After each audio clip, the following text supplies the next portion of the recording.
Big news, everyone. The Society of Massage Archives is officially a 501c3 nonprofit. Greetings. I am Kirby Clark Ellis, president of the Society of Massage Archives. This is a huge milestone, not just for us at SOMA, but for the entire massage therapy community. SOMA is dedicated to preserving and sharing the rich history of our profession, from rare documents and forgotten pioneers to the stories that have shaped this vital practice. We are making sure that our past is never lost. And now, as an official nonprofit, your support of the Society of Massage Archives means more than ever. Your donations are tax deductible, helping us to collect, digitize, and share the untold stories of massage therapy. Want to be a part of history? Here's how you can help. Become a founding supporter. Join our Founders Campaign and be recognized as one of the first 50 donors who made SOMA possible. Or become a recurring contributor when you pledge $20 or more to help us build and sustain this initiative for generations to come. Finally, you can help us out a great deal by spreading the word. Share this video and encourage others to preserve massage history. Your support ensures that future generations of therapists know where we came from and where we're going. Join the Founders Campaign today at societyofmassagearchives.org and make history with us. The past is in our hands. Let's preserve it, one story at a time. The views and opinions expressed in this podcast do not necessarily reflect those of the Society of Massage Archives. These interviews and commentaries represent the recollections of both the hosts and the guests, and as such, are subject to the occasional slight inaccuracies. The content here is for informational and educational purposes only. You should conduct your own historical research when determining the veracity of any of the statements made within. Greetings, and welcome to the Hands of History podcast, a production of the Society of Massage Archives, where we delve into the rich tapestry of massage therapy's past, explore its evolution, and share the stories that have shaped this vital practice. Today is Monday, December 8th, 2025. I am your host, Kirby Clark Ellis, and I'm joined today by Luke Fritz. Luke Fritz, son of Sandy Fritz, was essentially born and raised under a massage table. He grew up in and graduated from Health Enrichment Center, School of Therapeutic Massage in 2004, eventually gaining a bachelor's degree of applied science in massage therapy. He went on to work in many massage environments, specializing in orthopedic rehab and athletics. He then had the great honor of becoming assistant to Arnie Kander, strength and conditioning coach and physical therapist for the Detroit Pistons, and worked with the Pistons and various athletes for over a decade.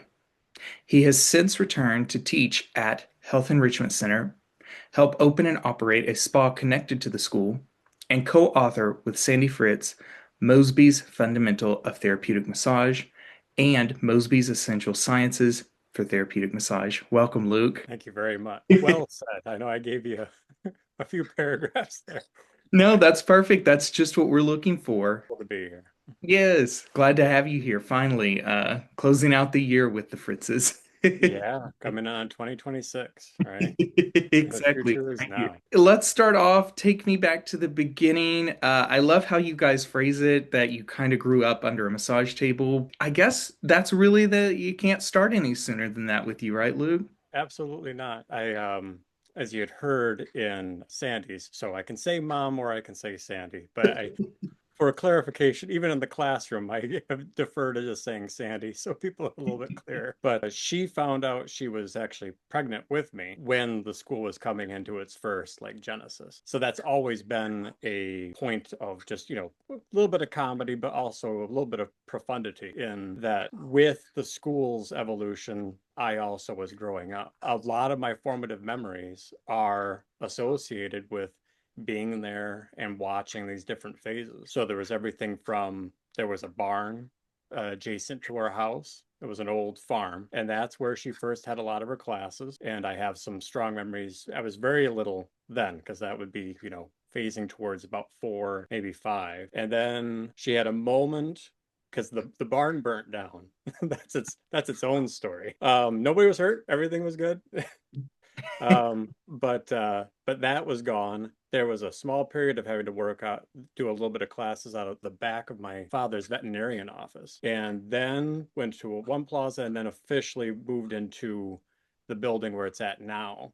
And all this was Lapeer, Michigan, all very local. It surprises a lot of people that Lapeer, Michigan has housed this, space for so long. So we're coming into about 40 years. I'm 39 and will be 40 in February. So the school's been around for a little over 40 years, and she's been practicing longer than that. Growing up in that space, something now that I reflect on in particular is trying really hard not to take for granted all of the experiences and exposure and underlying education I was receiving, because so much of the conversation, so much of the friends and family at the table, all of that, it was associated with this. And so other big figures, the most notable, and for both of us, a big influence, Leon Shatau. Once I even first had my driving permit, I was his chauffeur. So I just would go and pick him up and hang out with him. And he had a real hankering he was a vegetarian, but he wanted Indian food. So I was always in charge of finding a new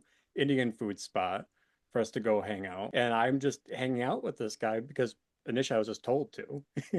But then I'm going to all the workshops. I travel with her a couple of times to some of the events. And a lot of these figures, hearing about the history and just getting the perspective from all these people was one where, I mean, you can't recreate that kind of an experience. So coming up through that, watching the evolution of the field, because at that time I was hearing more of how things were out of the 80s and trying to kind of push and persevere, particularly getting any kind of certification, any kind of licensing in place to create like some kind of standard that would establish the field in a more professional sense. Watching that art, you mentioned the degree, seeing how she had correlated that agreement with a university here in Michigan to have a bachelor's degree option. And looking at all that, I went, well, this seems like a pretty good path that I'm already pretty aware of. I was used as a demo body a lot in the classroom. So a lot of the other teachers and her, it was just something that I already had a lot of familiarity with. Again, when I talk to the students, I try to reflect and go, that was a lot of learning that I wasn't even fully aware of at the time.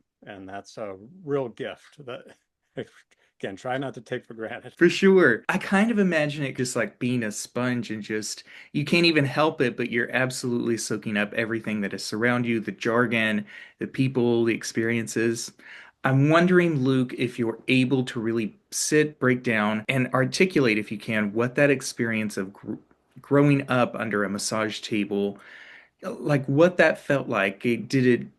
That's a unique, a novel kind of experience that I don't think many people in this life get. Certainly not ones that eventually find their way and stay in the profession. Mm-hmm. And within that too, it's something that now that I've branched out over, I mean, I've been back home for a bit, but after traveling, getting a stronger awareness of even how she and her peers, the people that I was growing up around, their philosophies on life, the profession on healing, that kind of component.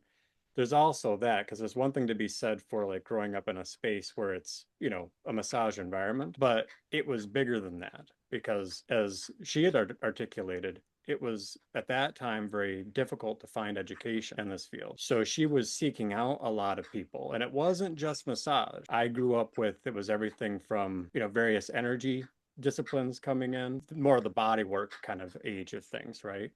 To there was a very prominent Sioux Native American chiefess named Thunder who would come in and set up these. It was a more of a new age construct, a blending of like usually some Christian monotheistic ideals with more of the new age spiritual, like that union of integrated spirituality, religion, and how there's more similarities than differences. That keystone is ultimately the biggest influence I had, was identifying philosophies of, just existence, being a human, the spiritual underpinnings and how that influences, this whole mind, body, spirit interconnection that we know we're influencing on some level. But the lens of how that's usually articulated, right? We're always structuring things through the lens of what we were brought up in, the language, the belief systems, the environments, the culture, all of that. And what I ended up having was there was Dr. Girovich, who was a Russian physician. There was Leon Shatau, who was South African, British, Greek. But his wife was Greek, but more this European kind of philosophy and attitude. Zhang Yi was a huge influence on me. Similar story where she immigrated, had worked more in like the medical setting of China, but wanted to escape that at the time. At that time, it was much harder over there. But she brought all of her belief systems and history and perspective and philosophy. So, and you'll find I kind of digress. I always find my way back to the actual, and it ended up being a recognition of looking at the world and any discipline and seeking what are the similarities that can be integrated into an actual applicable practice. And that was what a lot of the conversation was about always, whether it be something that was more energy or spiritual focused, or if it was about something as concrete as breathing pattern dysfunction and trigger point therapy. These are the things I'm just sitting in the back of the classroom, drawing and coloring, but, hearing and absorbing, and then occasionally being pulled into and interacting with, right? And consistently hearing this idea of unification, how you can meld many disciplines together rather than feeling trapped and isolated to just one path, right? That ended up being a huge influence on my philosophy of everything. It didn't really matter what it was. I went forward and always was looking at, well, you can absorb many pieces from several disciplines of many different types of believing, many different philosophies. The question ultimately being, where can they be integrated? And where is the ultimate benefit or outlook, or what's the goal? If you're seeking to better oneself, what is the kind of amalgamation of that? Well, good thoughts, good words, good actions. I heard that ad nauseum, right? That was absolutely nothing new to me, with this idea that if you draw your focus, your intention towards a particular idea, then that's going to be a keystone in achieving that. And how something as basic as that can correlate into anything one does. Yeah, it could be done in sports, where you're deciding, I want to put that ball in that place more effectively. Or it can be as a massage therapist, even integrating that with discussions with clients.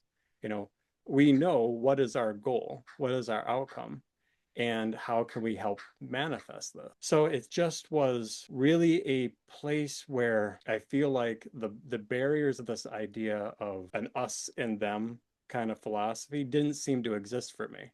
The discussion was very much, even in this more specific massage therapy kind of world, we're talking physicians and osteopaths, chiropractors, people that are just massage therapists and self-taught, energy healers, spiritual healers, all being part of the conversation and all getting along. And if I've had a challenge as I've grown up and not been in that bubble, because there's the good side of being in that bubble, kind of the, quote, purity of it, right? Because it's a very good worldview. She came up under that humanistic kind of construct, but branched beyond that. And it's difficult for me to understate how, like, I even watched her kind of seek out and learn about a lot of these disciplines, but not get indoctrinated to the point where the belief was this is the cure-all.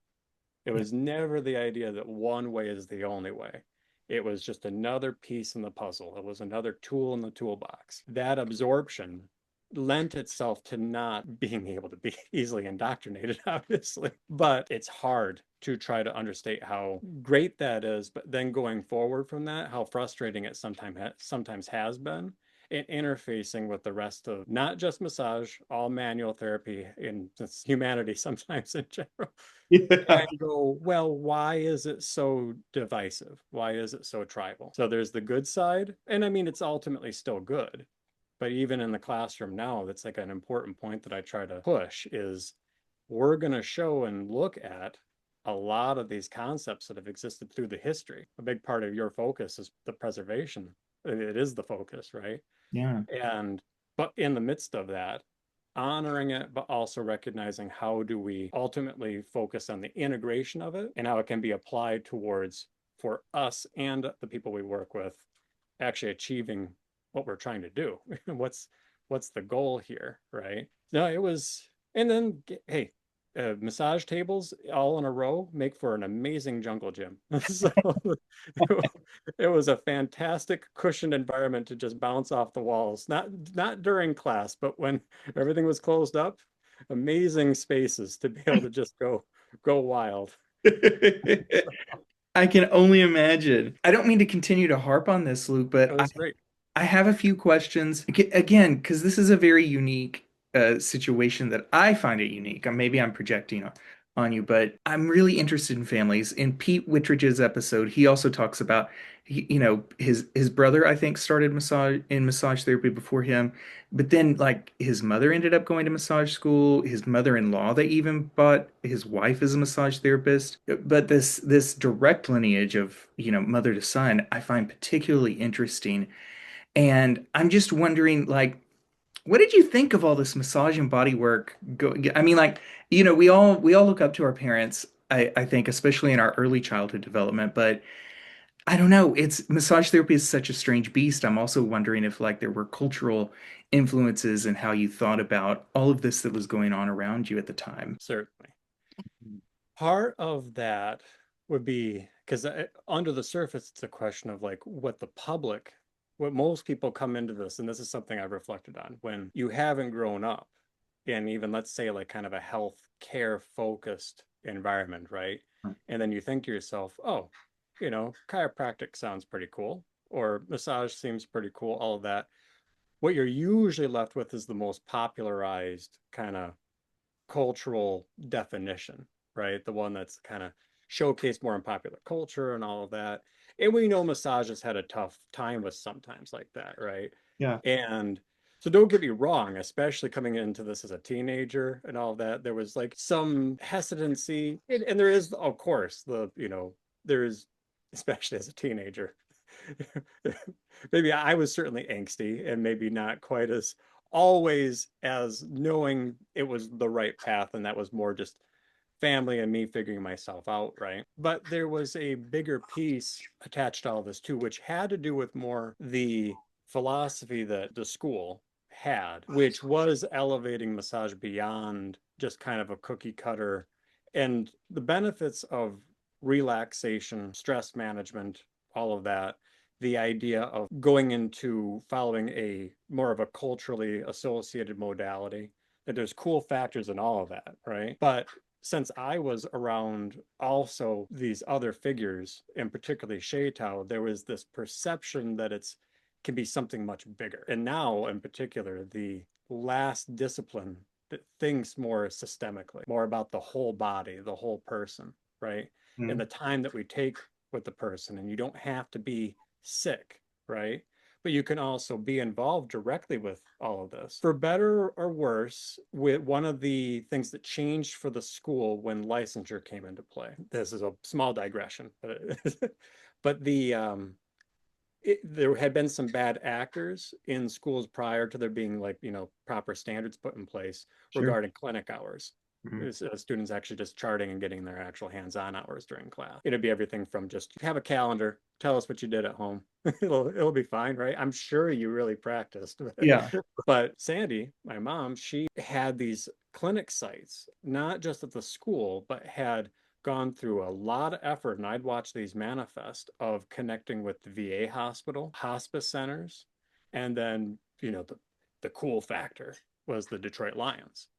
And so the school was directly attached to all these environments, and the University of Michigan swim team. So all of these clinic site experiences were it was a little bit of an idea that an entry level, you would have a taste of experiencing these arenas and get a sense of like, where does your passion carry you? What environment, population? Things were a little bit still more niched like that these days. I think they've consolidated more now. That opened my eyes to the potential that there was this pathway of you can do almost anything with this. You have your autonomy of being on your own and being able to facilitate your own practice, or also being able to integrate in many disciplines and environments and types of clients, that kind of variety always was very clear to me.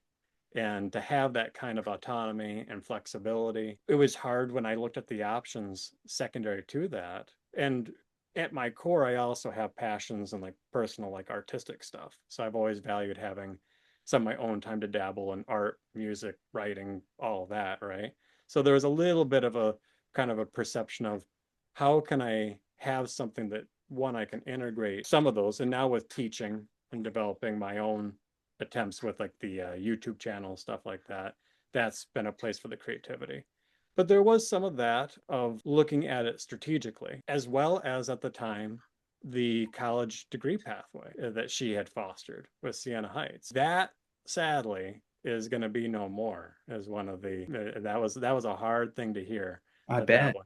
Yeah, Yeah. yeah. And the world will evolve, and cross trains will occur and all that. But I think that's, again, one where I don't think I'm capable. I try to be honest about my, not so much biases, but the things I know I did take for granted, is I didn't have a perception of massage not being capable of being something much bigger, and capable of not just being a compassionate palliative care thing in a, like, let's say, a hospice setting, which I was right there doing, where you're not trying to change anything. You're just compassionately touching a person's feet, trying to soothe and care. And then there's this other side of the big spectacle of professional sports. And it was like, I don't know, that's all pretty exciting. And,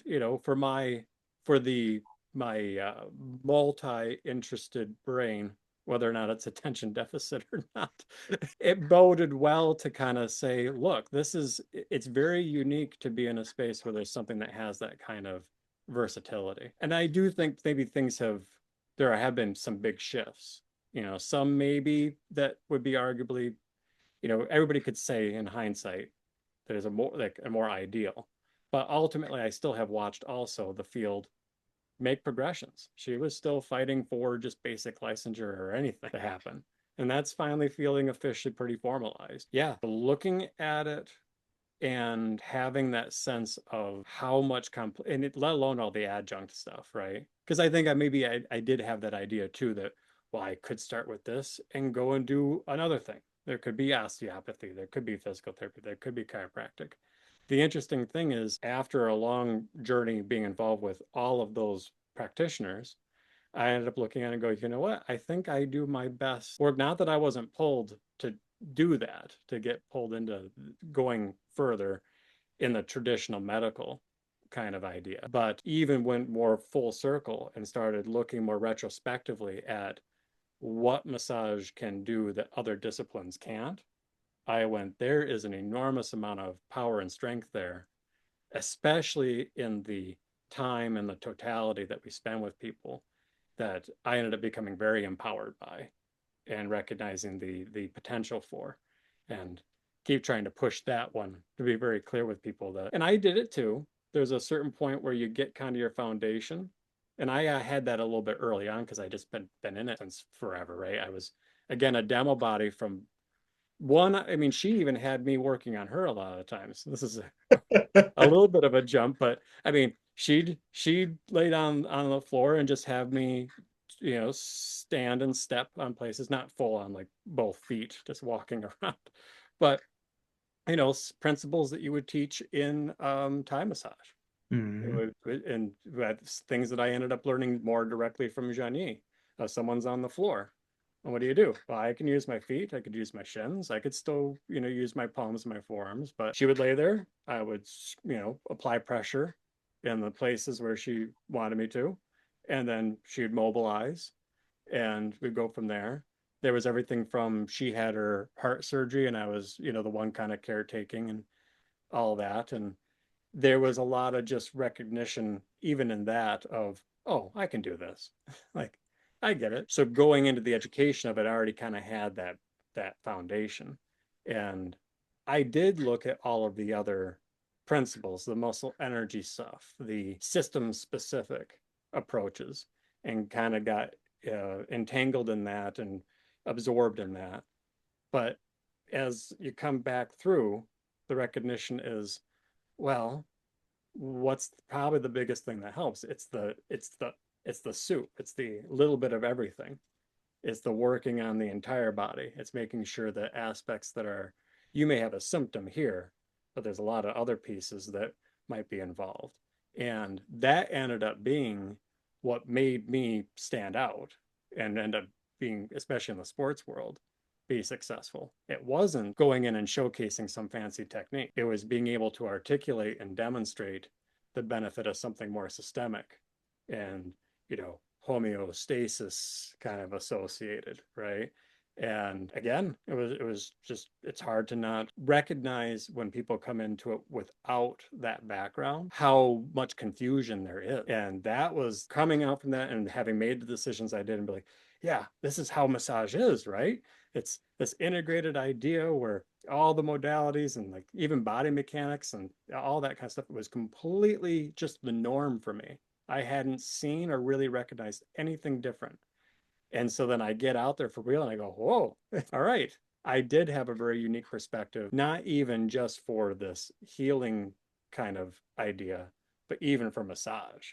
It was very, very unique, I realized.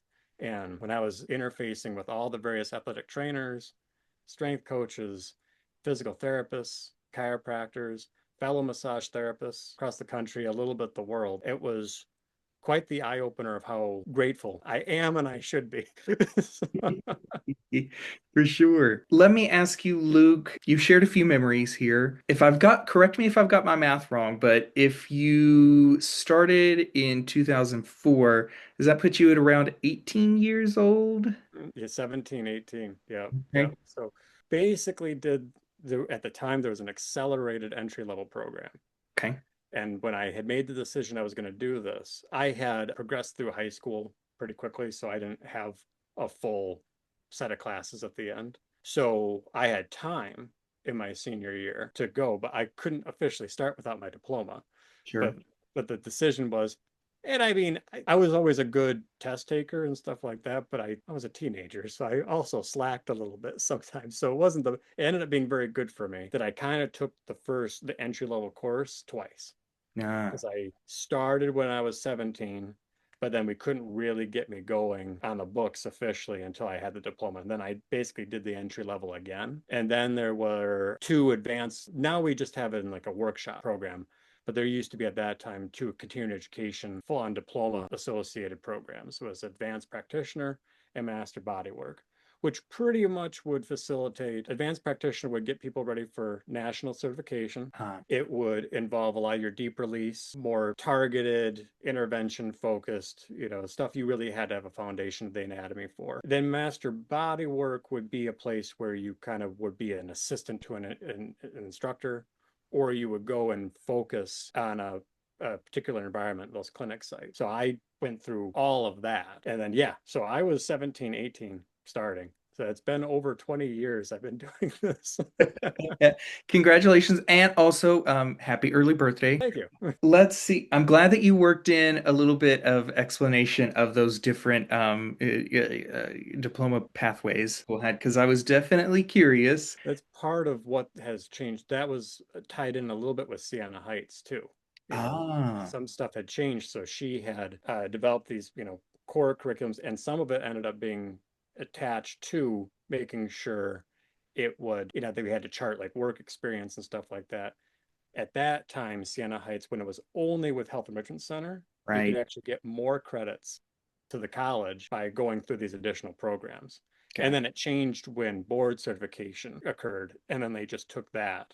And then that was cool because at the tail end of my degree, I ended up, there was therapists from all over the country that were in my class. And so that was a very cool thing to see. Some of that has changed, and that's okay.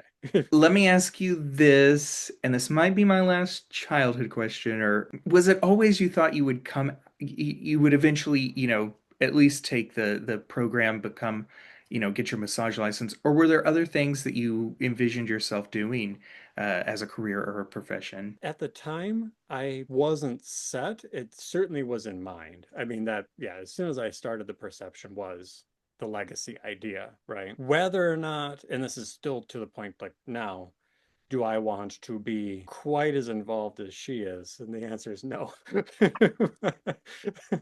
But early on, no, there was kind of, at least with the school, teaching, that was one piece, I guess, that I lost in the midst of that. Mm, Because one thing I did always reflect on was teaching. That has always pulled me in a particular mm, direction. And that's where even now I certainly have my most enrichment. But I did have other ideas. As I said, I had thought, well, what do you do? I could take it and go a step further into, as I said, osteopathy, physical therapy, chiropractic, naturopathy, acupuncture. Got offered from National Institutes of Health outside of Chicago, like, if you come and teach, then we'll put you through. And well, not put me all the way through, but I looked at that, but then other opportunities came up, and that was the sports stuff. One, I had done the stuff with the Lions, but sometimes the winds just take you. right? So I was still, it's hard for me to always know exactly the dates on these things, but right around 25, I was when that opportunity manifested. And to be honest, I hadn't fully figured myself out by that time. Does I had anybody ever really? figured out, right? Like, what's the point of that? There's always a new adventure. It's like constant evolution. Yeah. But yeah, I had considered the idea of like building a practice. I had initially, this will kind of follow some of the history of it too. Because when I first graduated, I was not, if anything, I was not given much favoritism. Uh, I was put, she was kind and compassionate, but there was no like, you're going to have to go out and make it work yourself too to actually make some money. Yeah. And so I was very young, and being a young guy in this profession isn't the easiest, especially at that time period, right? Sure.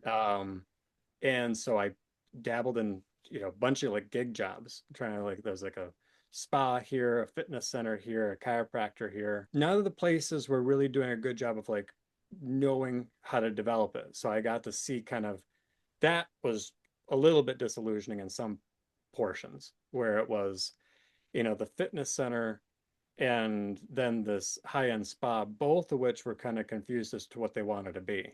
Yeah. And they were kind of trying to make it more of this very flashy, like, and I find lots of value in this, but like here's your bath of rose petals, and it was expensive, Yeah. in those spaces. And my first major gigs were just being out on the floor doing free samples, trying Mhm. to pull people in. Right. Some have table will travel, worked with, it ended up being total 3 chiropractors, kind of jumped around. But I ended up, there was one working out of Flushing who at that time would only hire from our school, would only hire Mm. from Health Enrichment Center. She had already established kind of that it was the place where you learned the therapeutic side of stuff, not just your relaxation stuff. Okay. And when one of the therapists left from there, the door opened up and I had the opportunity to go in. And that was more of an integrated world where the chiropractic and massage was really unified. He treated it like, if you could. Insurance things at the time were easier then. Michigan had some options, especially for teachers and for auto related insurance for people to come in and get care with for massage, particularly when there's a gray area here on the oversight of a physician that can bill versus them actually doing it. The fine print says they should do it, but I don't want to. Sandy can give you the weeds on that. But he ran a practice where most most clients were coming in getting both services, and it was really integrated.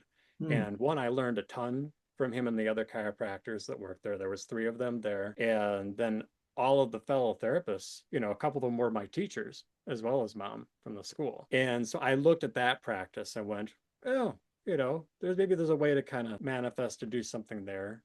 There's from Jean Yi and other sources, it looked at, because she was an acupuncturist as well. Hmm. So there was looking at acupuncture and all that. The cool thing is I had the benefit of being directly involved with all these people. Even he taught at the school some, but there was a psychologist that rented space adjacent to the school. He would come over and do Myers-Briggs with all the students. And I grew up with Dr. Grossenbach. He was a great influence. And I even worked with him on some of his patients, from attention deficit disorders to trauma, somatic, that whole idea of what people would talk about, like you're holding your memories and the muscle memory and stuff. He wasn't going full tilt into that idea, but there was this construct of like interfacing and desensitizing. And now there's much more of an understanding of like exposure therapy to lots of stuff. And the idea of using even touch and interfacing with an area that's been badly injured, and the mental piece attached to that. So I looked at a lot of how could you take and there was a certain idea then of, do I want the doctor? Do I want that? Do I want that title? One more thing to make me sound super important and what have you. And the biggest benefit I probably have had, and another thing I struggle to not take for granted, it has been interfacing with many very successful people Mm. in each one of these disciplines. Sure. And being able to kind of really get to know them as people, get to know them, understanding how they develop their practice, being able to look at that and go, you know what, the title doesn't really matter. It's and eventually achieving a lot more pride and understanding of like, no, there's something here that only massage does. And even if sometimes people, even in our field, try to call it something other than that, you know, they want to be something above that. I ended up coming full circle and going, no, the power, the uniqueness, the niche is here. Over there started looking less and less desirable. No, I did not initially start there. I thought there was maybe another springboard, and then looked back and went, no. But you feel like you were always kind of drawn towards some sort of healthcare or caring profession, it sounds like. Yes, and some kind of integration of it. That idea of integrated medicine, that was still an alien idea. Growing up, there was, you know, the library and these tomes on alternative, you know. Now that's thankfully not really how it's described anymore, right? A lot of things that were considered alternative are now integrated. And it's a place where I actually do get frustrated with the perception that there hasn't been some movement forward, because I know it's always a snail crawl. And then there's moments in time in society where we take a few steps forward and then it feels like we take a bunch of steps back, and it's this drudge of slow, you know, progress. I've lived watching her get frustrated, but also have these seminal moments of victory, Yeah. right? So yeah, that idea of the integration of something, and how can you come to a person or come to a problem, a person with a problem, and what is the totality of things that you could use to interface with just achieving that beneficial result. That even being one of the core philosophies that I, again, just have entrenched in my psychology, is this outcome driven idea when approaching things in therapy, and not mattering what you call it. You know, you have to package it in something. And that was part of it too. The benefit of being in a place where there's something very meditative and healing for the therapist when you're, you know, in the zone, when you come in and you're doing the practice, and some of it is a little bit routine, but there was a lot of peace found too, of you're one-on-one with a person, you're going through the steps of stuff that may be more about just keeping stuff working well. But then there are those moments where, like, what is the extra bit? What's that extra integrated bit? That can come from almost anywhere, as long as it's in your scope of practice. But whether you call it trigger point or acupressure or an osteopathic dilation or a muscle energy or whatever it is, that versatility, yeah, always really drew me one way or the other. Gotcha. Is there a particular moment that stands out to you, Luke, where you just were absolutely certain, I'm gonna bite the bullet, so to say, I'm going to take the massage therapy program, and I have a clear understanding of what that moment was for you?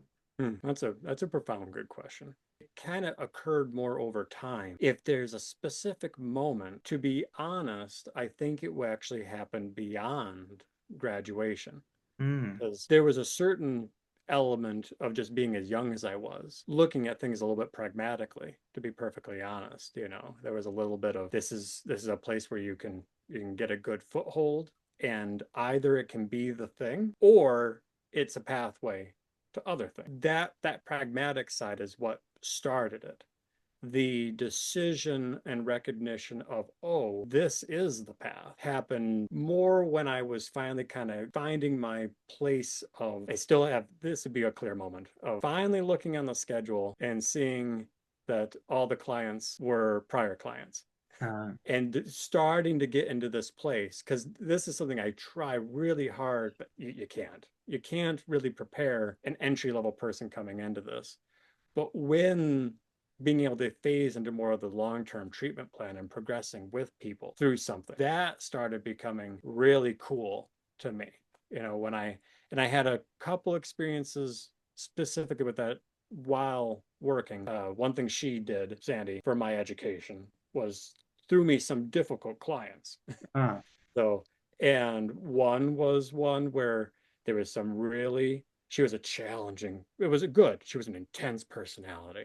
But she had gone through massage, still practiced, but ended up actually finding her passion as a hospital chaplain. Okay. And so she interfaced with us, and she didn't, although there as a chaplain, there was certainly more of the Christian like perspective as the focus. But she also came in and had like some more like multi-dimensional ideas that she interfaced with too. Hmm. And she was a character, but she also had had some aggressive surgeries and had some really bad scar tissue. This is the age of when the mastectomies were brutal, right? Ah. But she was forceful and clear what she wanted, and the way this had developed was very tough. It's about as bad of a scar tissue scenario, whether or not we could have diagnosed it now, but she was over healing way too quickly, and it was, but we made great progress. And Dr. Grossenbach, the psychologist, he was a fighter pilot in Vietnam, and you think that's not as rigorous, but those G forces. He ended up having bilateral shoulder replacement and hip replacement. And I worked pre-op, post-op with him I worked with him for well over a decade too. Okay. Phasing with these people. I had them as kind of a keystone. We're like, okay, I have a relationship. It was a little bit of a safe place because I already knew them personally, but also they were complex, right? And once I started being able to do that out there in the field on my own, having kind of found people and quote proven myself to them like, hey, this is working for you, that sense of gratification of actually feeling like, oh, this is truly manifesting something of benefit. There's the benefit of seeing it do something good for the person, but then there's also that sense of empowerment that you get of actually seeing your intention come into manifestation. And so when I saw a couple of those moments, and with that confidence, then things started moving forward. You start kind of building a little bit more of your own reputation and stuff like that. Because there's good and bad sides to being Sandy's son, because a lot of things are defined through that lens, right? So there's that. And then the huge springboard of just going into the professional sports stuff with the Pistons. That was kind of where I then was my own official kind of person and identity. But those would be my key points. Like when I finally was truly working with clients in an extended fashion and being able to chart their progression, or at least phrases we use, is helping them get worse slower. Like, there's a lot of benefit to that too, right? But then kind of just getting out into the world too. There was something to that where I was like, no, this is it. This is the path. Yeah, I'm glad and I'm kind of interested that you brought up, kind of pros and cons of being Sandy Fritz's child. I can only imagine. I get the sense that it kind of feel like a double-edged sword. Like you either have the expectation to, do your own thing, be your own person, or you have these expectations to really fill those shoes and continue a legacy. Do you find it a challenge to kind of balance those two sides of the expectation that people might have? I certainly did. I'm better now. Good. Yeah, yes. And I mean, self-reflection and all things. We're all always defining ourselves off of, our initial influences and redefining ourselves from our upbringing and all of that, right? But yes, it was. There's everything from when I've interfaced with other practitioners and they already know who she is, right? Whether or not I meet their expectations or not, that's tough, right? Yeah. I'm certainly not as force driven in and involved in the community directly, partly because I feel like a lot of seminal achievements have been made. That's probably the biggest struggle has been. If I kind of dabble with the weight of my passion of like what I actually want to do versus expectations of what people would want me to do, it's that kind of coming in and being more for the field, this leadership person, right? Over the course of my journey, interfaced with a lot of big environments, dabbled in leadership roles, a lot of huge egos and stuff like that. I now have more of a passion for being, with the students directly. Again, that's my digression tendency. As time moved forward, and part of that was something that there were struggles because the schedule with that sports setting was brutal, right? I signed on and I eventually said yes, and it really absorbed life. And for better or worse, it did. At one point, it was like this kind of escape jet where I was able to kind of just define my own identity. Like that was my thing. No one else had done that. Like she'd worked with the direct individual athletes and stuff.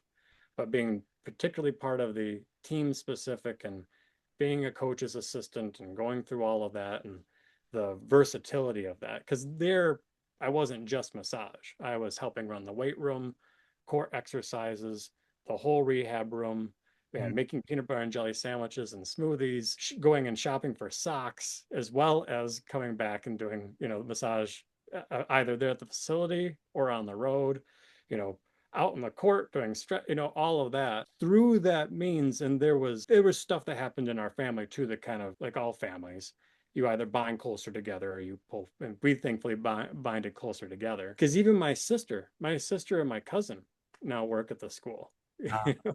So none of us necessarily saw ourselves certainly coming back to Lapeer, Michigan and working directly with Sandy, our mother. All right. But over the course of time, and I think it's a case where having had the chance to go out and have that stretch of just doing my own thing, I'm not sure if I would have been as comfortable of coming back and being as involved directly with her and being attached with this legacy idea as I would have been. Having had that, I was able to reflect more effectively and I did it. And you always wish for the grass on the other side of the fence, right? I got to stare at that and reflect on, but there's a lot of power here. And there's also the facet of, she doesn't ever ask for help. She's a very independent, powerful person, right? Stubborn is not the right word, but maybe it is. But there was also a factor of who can come in and do it any better. And I may not be perfect by any means, but coming in and helping with the school, helping with the textbooks. And I already know her mind. I've been involved with this forever. I've heard descriptions of a lot of these things. I haven't absorbed some of it nearly as well as she certainly has. She has an incredible encyclopedia brain that sometimes I'm jealous of. But now I feel very good about preserving specifically the school and the textbooks. And then the next piece being my negotiation for myself of figuring out how can I offer something that pushes the field itself further forward, has been to start developing, learn video editing software, stuff like that. It's not easy. No. Because even with all this, I was involved with this. I was not a very tech savvy kid, and I'm an old millennial, so it's not all very, very easy for me.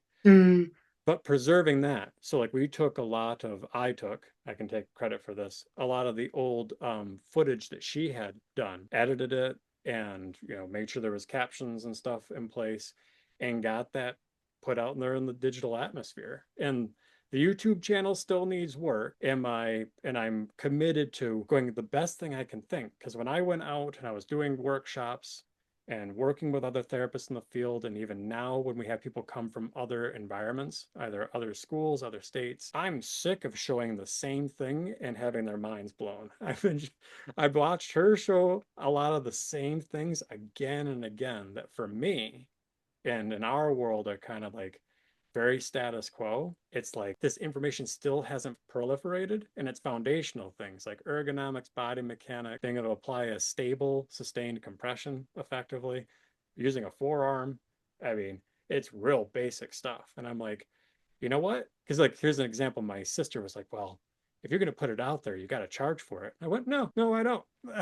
I don't have to. If anything, I hope that it is as much of an impact as possible for the individual, just like she had to do. I was granted the benefit of kind of literally being born in a group of mentors and having the door open up to me. I earned my way, especially with the sports stuff, but there was also a couple of huge mentors and people of notoriety too, right? For those I know that need to find it themselves, right? There's somewhere where they have a passion for this. They make do with what they have accessible to them. And everybody is, right? Like the field struggles with having good educators.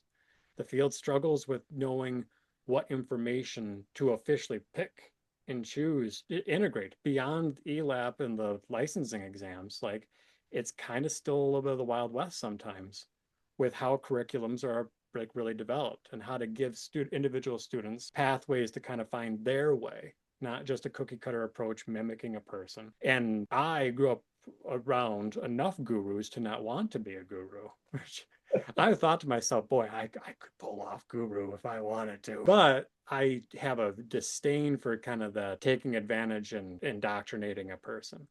So I try really hard to be more of the voice of like, open your mind up and go and learn everything and then make it your own. That critical thinking kind of construct. So trying to help preserve hers and mine and everybody we've ever worked with, and just putting it on tape, well, putting it on into the cloud, but visually and articulated, showing it, even if people can't feel it, to be able to just put, you know what, here it is. Here's a bunch of different ways I can show you, and she can show you, and others can show the actual application of this, because it's a hands-on discipline. The verbal jargon of it, the reading of the explanations of it, that's all great. But if you can't physically, tactily do it, then where are you? You're nowhere. So my biggest passion now in preserving the legacy, like, we got the school in good shape. The textbooks are in good shape. Things are slower with, enrollment across the board, but she and I worked really hard over the last few editions of getting them as precise as possible, where they shouldn't need a lot of work moving forward, frankly.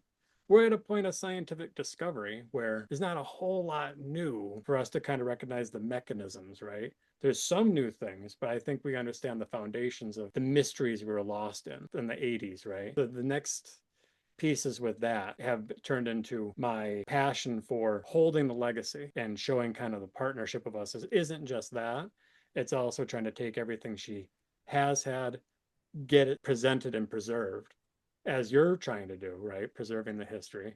Well, I was going to say, you may have You're noticed that whenever that you said taking her old tapes and getting them uploaded, you may have noticed my ears perked up a little bit, Luke, because yep. yeah, that's just, do you realize that you're engaged in preserving history? Like, surely that's dawned on you. Oh yeah. No, and I think in the goal that I know you have, and I think in our field, we are one that has a struggle with paying honor to the kind of cultural foundations Yeah. that have created massage as it is, but also how to move forward. Like, there was some big hurdles that had to be made, but people forget very easily. And the tendency of, the guru, the gimmick, the retitle of something. Here's a new technique with a new acronym. Yeah. Boy, how cool is that, right? I'm going to trademark it. I'm going Yeah. to go out in the workshop circuit. I'm going to teach it like a cure-all, and it's not new. Yeah. It's not new. The application of touch for healing and some of these disciplines, and I get, she and I have talked a lot about this. I understand the importance of repackaging or redefining, rearticulating an ancient truth for a modern reality, Sure. right? We've always had to do that. One of my things when I, in this journey had been a lot of like looking into the history of medicine and manual therapy in general. It's a rough, rocky road, but if people aren't able to easily and quickly find, now we're at that's the benefit and the good side of the internet, right? The bad side, every gimmick has a spotlight. Every weirdo and every guru has a spotlight. Yeah. And they can be very loud and very charismatic, and they can be very passionate. There's the tough side of that. It's no different than still the struggle of like, is it safe to work in massage for prenatal in the first trimester? Like that old silly thing that's still pervasive out there. Toxin. God. But with that, how can one make access to the really important foundational thing truly on the back end that I look at? I go, what works, and what are the things that get lost that sometimes work? It's turned into, I feel like in many ways she has found ways to simplify a little bit, not through application, but maybe through explanation and integration, a lot of osteopathic concepts that no longer are really practiced by any. The osteopaths aren't doing it. Yeah. The physical therapists a little bit, the chiropractors a little bit. Massage is a bastion where the muscle energy technique world, right? That kind of integrated systemic kinetic chain, and now with the myofascial trains and all of that, where it's used to kind of be different camp, where that all can be brought together. But if there isn't a case where a student, a person learning, can find a resource for that, then it's going to get forgotten again.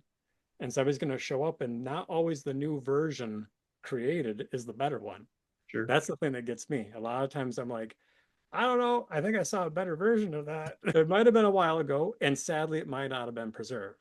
Yeah. And it might not have been structured in such a way where it was easy for a person to access and learn from a beginner to an advanced level practitioner. That's a big part for me now. How do you create a really strong foundation for people so that post entry level, they go out there and they feel confident to add the extra pieces rather than just kind of stick in that cookie cutter kind of world. But yes, preservation of everything we have. I had what we have, and there's still some archives to go to.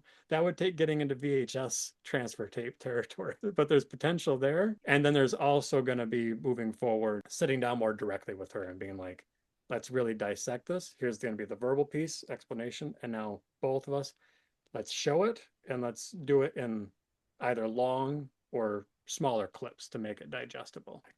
I'm trying to. Well, good. I hope that you're able to keep going with that, Luke, because I do think it's important work.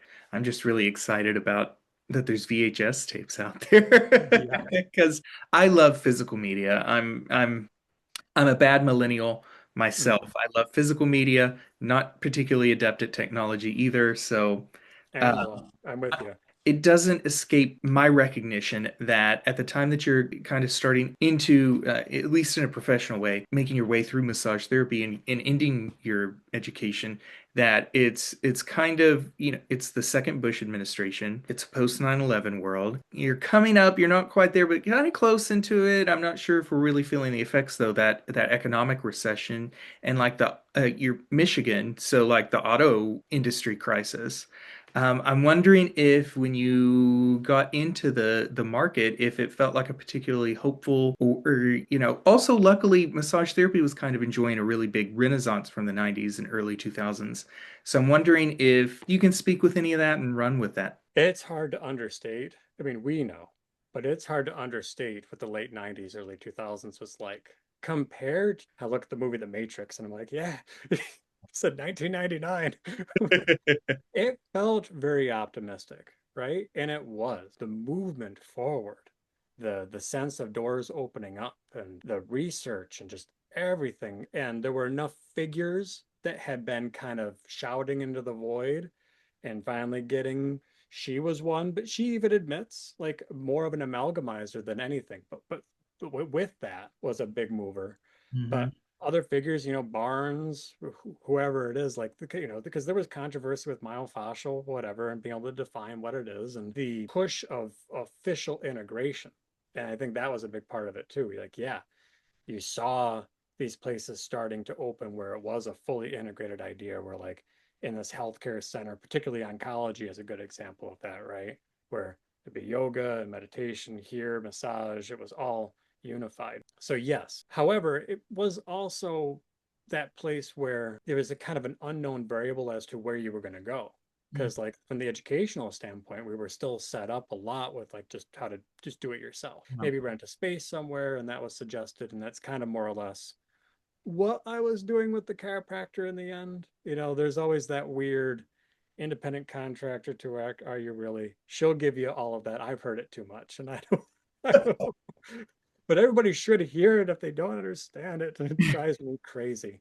Versus naturally how things have shifted into an employed dynamic. One thing I can certainly speak to is there's the negative side, and I really watched that hit hard. The negative side of the economic crash. And for vocational schools in general, I try to, anytime I talk about this, indicate like we're not special. Like there's a lot of trades, a lot of vocations that got hit really hard through that shift of there not being as much access and seemingly, from the educational environment, acceptance of going in these directions versus just your traditional college. Now, I still say, for example, for a massage therapy teacher, you should have a little bit of that behind you. So because you need to learn how to learn. You need to learn how lots of people learn. You need to learn all the different types of learning. So there's benefit there, but there's plenty of people that don't necessarily integrate well in the traditional educational space. And they can be excellent practitioner, but maybe they just need a different kind of space and environment that isn't your traditional class and all that. But that was the bad side that we saw, was the closing of everything. There was ITT tech, there was Baker College. There was these big environments that giving lots of people access to going somewhere, a shorter curriculum. You develop a skill, a trade, and then could go out and work. And then you could like move beyond that if you wanted to. And I've equated massage to the tech industry quite a bit in that you don't necessarily need a lot of degrees and letters next to your name. You need skills. You need competencies, right? To show that you're something above. And I'm happy that there's still a board certification and something to like say I'm not a beginner, but mostly it would be I've been working this long and I'm proficient in X, Y, Z. But it became harder. But then you had the growth of the employment world with the franchises, which I know you guys already talked about. And those were some of the influences I was able to. I was in a different kind of pocket at that time. This will give more of a good example of one, the shift that occurred, at least that I can speak more directly to in the sports world.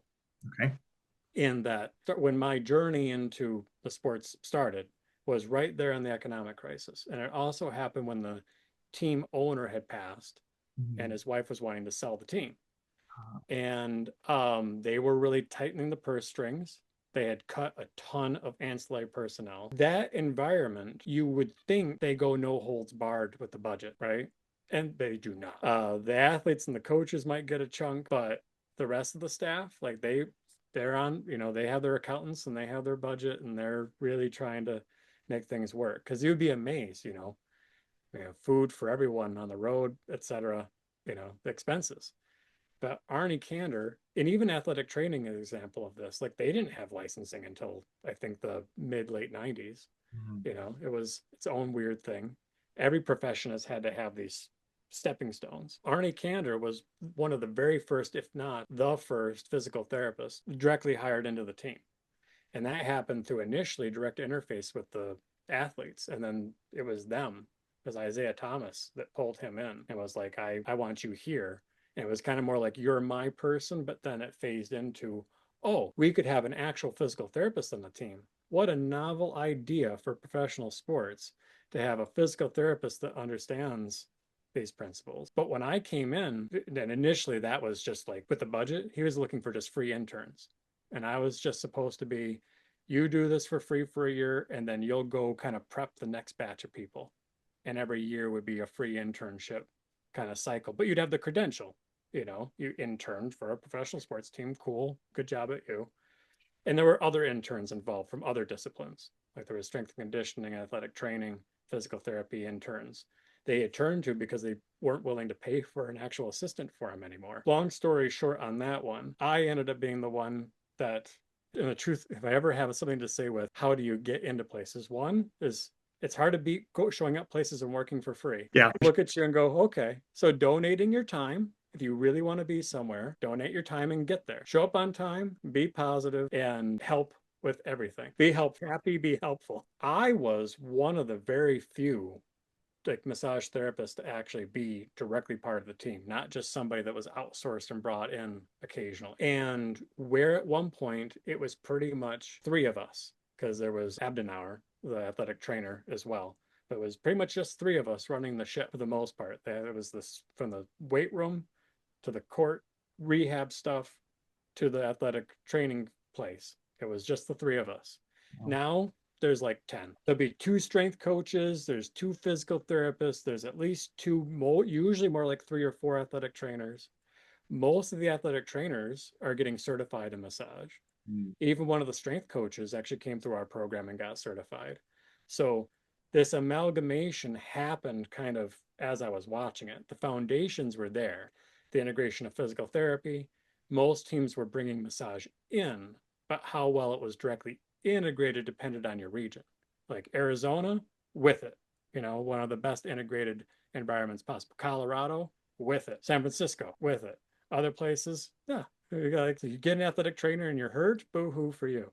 So I got to watch how and that's around your 2009, being in that space and watching how this integrated component did come into manifestation. And this is happening pretty much at the exact same time that the employment opportunities with the franchises came into play, right? And some teams were even shifting to, well, we'll do an agreement with a franchise so that the athletes, their families, all the staff can get care, and maybe the therapist will come on site. Yeah. But like, we want this to be something we have.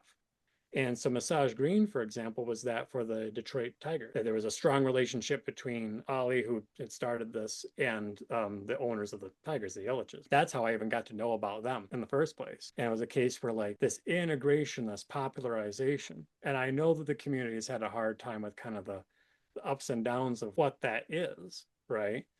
But I think there was certainly a struggle of, over that time, economically, people choosing vocations and thinking that it's the right pathway. That's a hard one. That was hard to see, because it used to be one where like, it felt like in that time period, even if you didn't pick college as your first choice, like other options, like there was still more of a sense of acceptance and kind of like you can find your way like that and develop a sense of thing. And I get the value of just having the degree, but the debt of that, and we've all heard that one now too.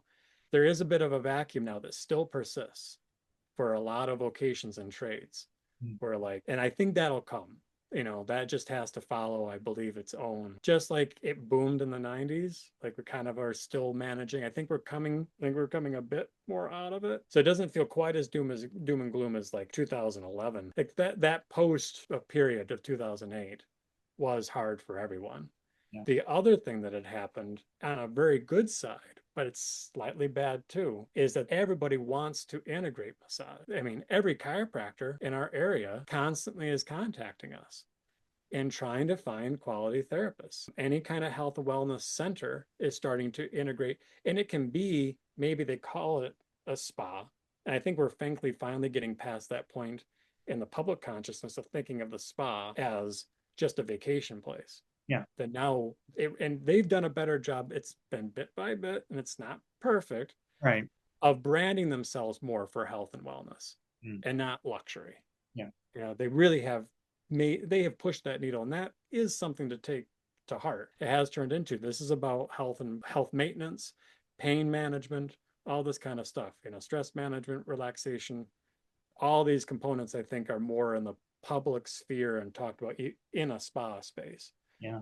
But from fitness centers to spaces where you have a physical therapist over here and an acupuncturist over here and a naturopath, them seeking out a massage therapist. I even know, in Michigan, the Upper Peninsula, which is usually the most rural, the most like, kind of traditional, very not into the, let's call it alternative medicine, still up there. Right? Yeah. My wife's father, who was a physical therapist for forever, ended up actually becoming more passionate with craniosacral.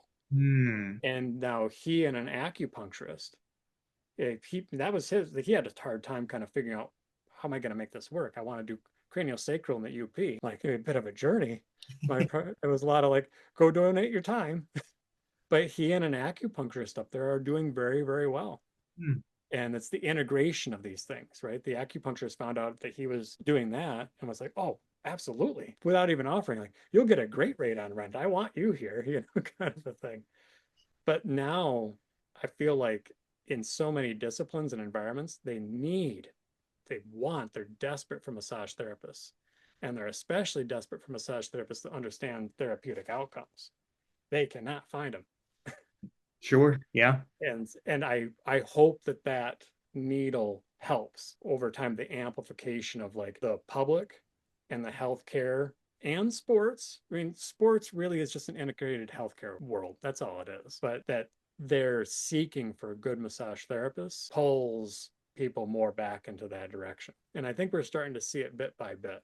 And some of that, it can't be discounted, is to the benefit of some of the franchise systems. Hand and Stone now, they're the big ones. They're the big dog. But like, I'm still hearing that there's a tendency to integrate with some of these spaces. I think that will bode well for the future. The Society of Massage Archives invites you to join us for a virtual book club and discussion circle, a monthly 90-minute virtual deep dive into Dr. Patricia Benjamin's book, The Emergence of the Massage Therapy Profession in North America, A History in Archetypes. This isn't your typical book club. It's a conversation where we'll read the emergence chapter by chapter, reflect on the stories, struggles, and triumphs that shaped our profession, and explore how the past informs our current and future circumstances. Discussion circles are moderated by SOMA's Executive Board of Directors, with special guest hosts and Q&A sessions with the author, Dr. Benjamin.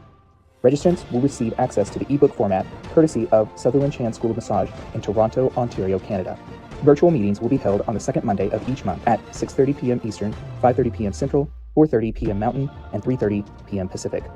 Visit our social media on Facebook and Instagram, or our website at societyofmassagearchives.org to learn more and get registered today. We'll see you soon. Yeah. I was going to ask your work with athletes. I'm curious, I've never thought to ask this question before. Are you a sports fan? You know what? One of the best things for me in that environment was no.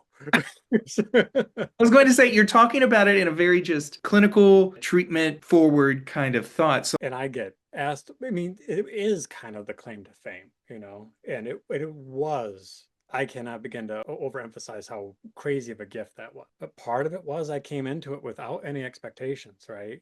And it's tough. It's tough for me to talk to people about the idea of getting into professional sports.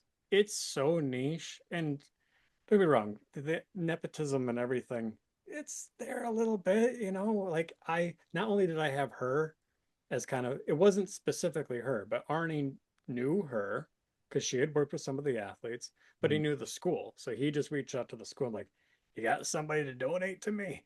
And she was like, yep. And she did kind of go, you're going to do this. But once I showed up, I'm like, you know what? Because the question was, well, be here as much as you can. I was like, well, I looked around, I went, I guess I can try to make every day work. There's gonna be some days where that doesn't work because I still was at the chiropractor's 3.5 days and finishing my college degree. So that was a crazy time. But Yeah. I was like, I'll be there. But no, I was not a fan. I've been in martial arts since I was a tiny thing. And then Jeannie, for example, became a huge influence because she was a Tai Chi master. So I practiced under her learning Tai Chi and Qigong for a long time. And that's more where I go. That's more what I practice now. I had that as a foundation, but I wasn't a particularly big anything.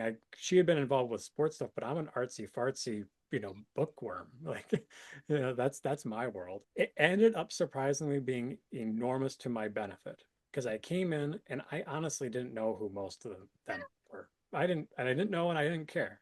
Yeah. Right. And there were moments where there was some abrasiveness because I'm like, sure you think you're a big deal, but like, and there's a hierarchy and the egos, like the social landscape of something like that. Boy, did that bode well for it. There's any kind of like, I don't know, like a business meeting or something like that. Like, I've seen the craziest version. I'm ready to, but being not a fan and coming to these individuals who very often their interactions with people, including those they seek out for services, whether it be something as basic as massage. Yeah. It's hard for them to find people that just respect isn't quite the right word, but there's the two cases of, are you a fan and you're just like a bit too mystified, and under the surface is a little bit of like, I want to be your friend. There's kind of that side. There's the side of, I'm in this and I'm seeking, because you're a name, to use you as a launch pad.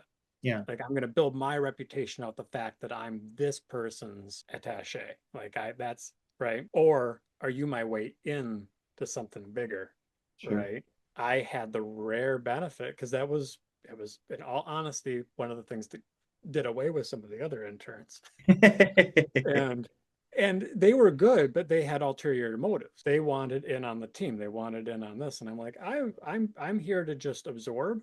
And as the athletes came, I had also the benefit of growing up with the Lions stuff. And my very first clinical experiences was going to the Lions 2 days a week for like 4 years, going down there and integrating with these people. So I didn't have the stars in my eyes with that. And it was just meeting these people as people and treating every single one of them with respect, just like I would with any client that came to me. And there were times when, yeah, you're older and you're more beat up and you play longer. Like, we would all agree, yeah, we're going to schedule you a little bit longer time. That's okay. There's some benefits there, but the reputation I built, and that was one thing that was specifically stated to me is like, you just treat everybody the same. And the clear statement was not being a fan and not trying to be him. That was an interesting statement by Arnie. And as I experienced stuff with other athletic trainers, he wasn't that. He functioned as one a lot of times. Because there was the Alliance of American Football too, which is now pretty much, it didn't really become that. The XFL became what's now the United Football League, which is just your minor league. It's now multinational, Canadian and United States, but it was the national minor league that we were a part of for a little while. There was a competing element where the two people that started XFL had split. And anyway, I had interfaced with all those athletic trainers and physical therapists and the massage therapists in those areas. A lot of it was the massage therapist trying to be something other than the massage therapist, wanting to be an athletic trainer or be a physical therapist. And Arnie had a moment like, you're not trying to be me. Right. Like, Imagine you're that. helping me, we're working together. A roundabout way, but it ended up being, I think, if one can, going into these spaces, you can have a passion for sports and stuff like that, but you got to come into any of these spaces, really recognize that everybody's a person. It's hard, I know, in popular culture that somebody's a star and has some notoriety, right? And especially if their ego is interesting, there's some landscapes there, but by and large, everybody was absolutely wonderful. The most kind people you would expect. Where things get weird is when somebody's too much of a fan, So you got to treat everybody as much as possible like they're just a client. I can certainly relate to that in this role. I'm as guilty as anybody of being a fanatic sometimes, but I have to temper that. Of When I'm course. talking to names of people like your mom, yourself, other luminaries in massage therapy. So yeah, definitely, I can understand how that would be to your advantage to be able to humanize these people. Mm-hmm. Still appreciating, there's that thing of like really respecting and paying honor to versus, like anything, there's like that a bit of a tightrope that's walked. Because don't get me wrong, sometimes everybody does want a little bit of like respect of like what they've accomplished, Yeah. right? And some recognition. But then like in the end, it's like, but you're stressed out and you need to sleep better and your knee hurts and we'll take care of that. And I think that would be more of the point in this, in that it was the relationships of like at the facility, a lot of times even going to their homes from a professional standpoint, keeping it about that. Because it can be a case where, and that was blurred lines, like we all know about dual roles and things like that. And when it turned into actual massage time, it had to be very much like, we're not going to gossip, because there could be that stuff too in some of those spaces and everything. But it was like, it's about you and your body. And that's what we're here to worry about, regardless what coach said, and all this kind of stuff. And you don't have to be overly polite and invite me for dinner and we're going to start hanging out. There were boundary lines that were really important to maintain. And that was one, like, that was also important in that kind of space of making sure, like, you're out on the road with these people forever. You just had to be clear about still practitioner and an athlete and not letting yourself, because it get clicky. So I think that was part of it too.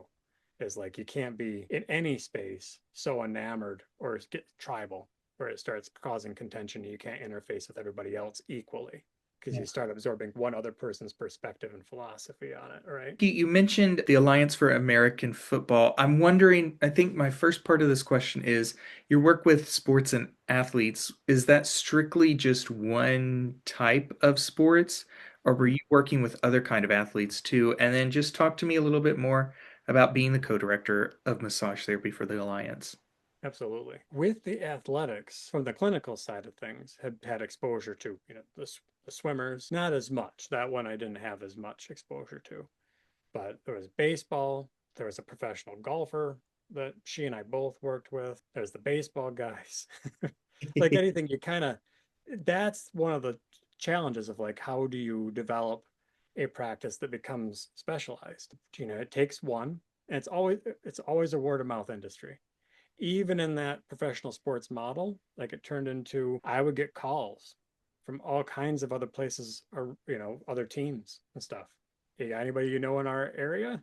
So those kinds of like networks make a big deal, make a big difference. So other athletes, one was actually the chiropractor I worked for, he got real close, Olympic level power lifter. Wow. So he was always involved with sports. And so he became my client. So I worked with something very specific, which is that, and then there were bodybuilders that were his friends.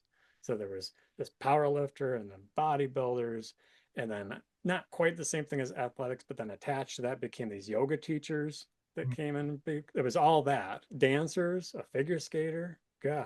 And I think that's one too, is it wasn't hyper specialized to a particular sport. It was recognizing the nature of the stressors on the body. Yeah. And kind of going like I get it enough. Like I didn't play basketball at any high level, but I was able to, and I put myself through it. One thing I would always say to anybody involved with these tasks is don't hurt yourself, but go and try to do a little bit of it. Yeah. Feel it, feel how it impacts your body and get a sense of it. And any one of these I would look at, and when a client showed up, let's say it's a postural distortion thing, don't mimic a person to their face all the time, but put yourself in these positions, move around a while. My wife works with deaf blind individual. One of the things they'll do with specifically for the blind educators, the people that teach the blind or those with visual issues, is, well, can you navigate life in a blindfold for a few days? So any time I came across this stuff, just out of outright curiosity, as well as a better understanding of how to interface with them, I would go try to do it a little bit and see what that was like. Now, over time, it did become, a bit more basketball fixated, to be sure, and recognizing certain patterns that were pervasive in those. But like, even compared to other sports, some sports can be very niche in their positions. Like football, your lineman compared to your kicker, a very different body type, and and the asymmetries are gonna be there. They're trained in, so you don't challenge it too much, kind of a deal. But over the course of time, certainly did end up more in that realm and of basketball, football, and kind of the traditional strength and conditioning community. But there were moments of others. But that experience, well, that tendency to just go and do the motions a bit helped an awful lot beyond just reading and researching, as well as leaning on, other people, going and talking to. That was something, again, hard to replicate, but being able to be in the weight room, watch the exercises they're doing, go to the court, we'll look at the warm-up drills, see all the different drills for each position. What are the centers doing? What's the point guard doing? And observing that, like just being in a position to actually kind of watch what is a quote athlete or anybody regularly doing with their body. And sometimes these weren't even necessarily my greatest, if I look back, my greatest success story. Like there was a lady at the chiropractors who she knew she was phasing towards this. Her daughter was a massage therapist, so was pushing her to get in and to get worked on. I got suggested, etc. It was a pre-op, post-op knee replacement, dual knee replacement thing. But all this lady, she was a wonderful, wonderful human. All she wanted to do was be able to garden and deal with her chickens. And over the course of this stretch, to have this moment of like, I'm finally able to do that, and I'm finally able to ride a bike again. And like that was actually one of the more heartstring, like really impactful moments. But the way I interfaced with her knees she ended up teaching me a ton. For when I dealt with, there was a couple much older guys that were still putting in a lot of minutes. Like they're mildly big deals, right? Sure. But their knees were crap. That meniscus, where'd it go? It ended up not being a lot different. The orthopedic to working with the athlete that usually needs a little bit more of the therapeutic edged stuff, it was very similar, and that ended up being a big thing, is that there were times when a joint dysfunction is a joint dysfunction. The question is the size of the person sometimes, and whether or not the muscle strength and tonality is maybe there a little bit. The lines started to really blur for me. That's helped a lot in my teaching, to kind of turn it into, I have 3 things to show you that usually work really good for most knee things. Sure. Right? And we're going to start with the least invasive, trial and see what the response is, and work our way out from there. That helped a lot going into a directing role. Yeah. Because I had done that twice. I had facilitated being Arnie's direct assistant for about 5 years. And it was just me trying to do all this. And it was like, budget started opening up when the team sold. And then this is kind of like a Stan Van Gundy era, if anybody cares. The question became, it took a long time for me to earn the respect of somebody looking to me and be like, you have any suggestions? And one was, well, on off days, maybe we bring some people in so these guys can get more like full body care. Like I'm trying my best, but it was, if you weren't tracking minutes, And like by comparison, like the old guys maybe more orthopedic, like I mentioned, right? You're just managing, micro issues as they're manifesting and building up, but there's already a pretty traumatic thing they're just pushing through and adapting through. The young guys would be just pushed to fatigue, and you need them you need these backup kids, you need these kids in development, and you need them especially not to get hurt young. That was one of the most common things that drove me and everybody, Arnie, really crazy, is you have somebody that comes in off of like a high school, college kind of world, and they're just putting so many miles on their body, not a lot of attention given to recovery, even from like leadership, coaching and stuff. Like it's a lot of like you just got to tough through it kind of a thing. The worst thing that can happen to somebody is, I always talked about the most dangerous world in sports is potential, and a really bad injury young in your career. It's a hard pill to swallow with that. But they usually needed was something much more systemic, but that wouldn't be offered because you were so low on the totem pole. Yeah. And they're young guys, like, right, we're talking 18, 19, 20. Like they're not going to want to spend their time going to the spa. Yeah. Like maybe if they're smart, there were a few that were really locked in on this idea. Mm-hmm. But like if you're spending so much time doing work, and for them getting even worked on the table, the treatment room, that's part of your work. So you're just wanting to go home like anybody, right? And so anyway, it turned into me having to be more of a voice of it's bringing people so we can do more of the systemic stuff. Right. And then I can help, like, me, you and I can work together, me, Arnie. And at that time we had some other people. We finally had like a couple strength coaches and athletic trainers. So we weren't so like overburdened with stuff. So I had coordinated groups of therapists for the Pistons, and that kind of built over time. So I stuck around. In the end, it ended up being me, the equipment manager, and Mike Abdenauer were the only three people that were still staff members from when I started to when I left. Everyone else had turned over. It was a wild world. All of like upper management, coaches, players. Like we looked at each other and were like, it's the only ones that keep surviving. In some of those evolutions, it turned more into the budget opened up and the perspective was, okay, we'll bring in more. And so I'd already been a coordinator. I'd already done some teaching. So when I got into the co-director role, it was like, we have a pretty good foundation. What was really new there, though, is it was my first time beyond kind of just verbal interactions or going somewhere and getting worked on to be more directly interfacing with the skill level of other therapists out there, right? And the positives and negatives and kind of recognizing regionally what the education was like over here versus over here and hearing people's journeys. We ended up having a wonderful collective, but there were some of them where they made do with what education they could get.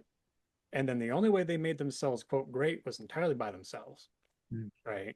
Like their foundation was maybe a little bit poor and they needed to persevere.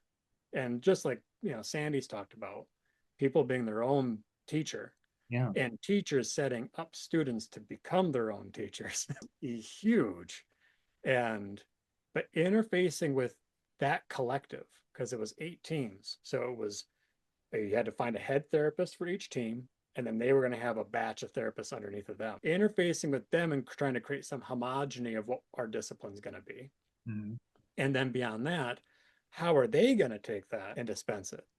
So it's like, how do you, teach a teacher, teach an assistant teacher, and then like, how are you going to teach them to teach, and on and away you go. Well, just kind of keeping the budget and the schedule together. I had her to lean on with a lot of this because I was kind of in a cycle of still traveling and making it there. And then it was the same thing that the seasons don't fully overlap. That helped me a ton with just getting a more honest exposure to how people are tending to practice, regardless of where they are, and trying to be a little bit better of meeting them where they're at, as opposed to saying, that's wrong, do it my way. That's not going to do well, especially when you're coming in to an arena, any professional environment, and trying to say, like, how are we going to integrate and work together, right? And you look at something and you go, well, that's crap. It's just not going to be the right system. This also came from a lot of experience in that sports world under Arnie, which was a lot of just sit back and observe and ask questions later if needed, but there's a lot of right ways to do things. There's a few for sure really wrong ways, but trying to kind of digest that when I would have people like, show me how you work, explain how you work, what positions you use, all of that.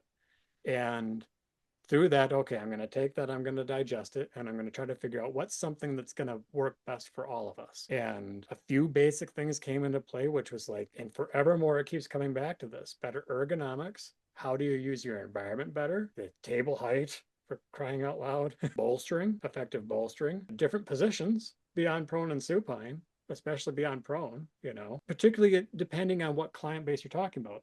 Maybe it is prenatal, but also I'll tell you what, those bigger athletes, you can't interface with some of the stuff like you need to in those positions.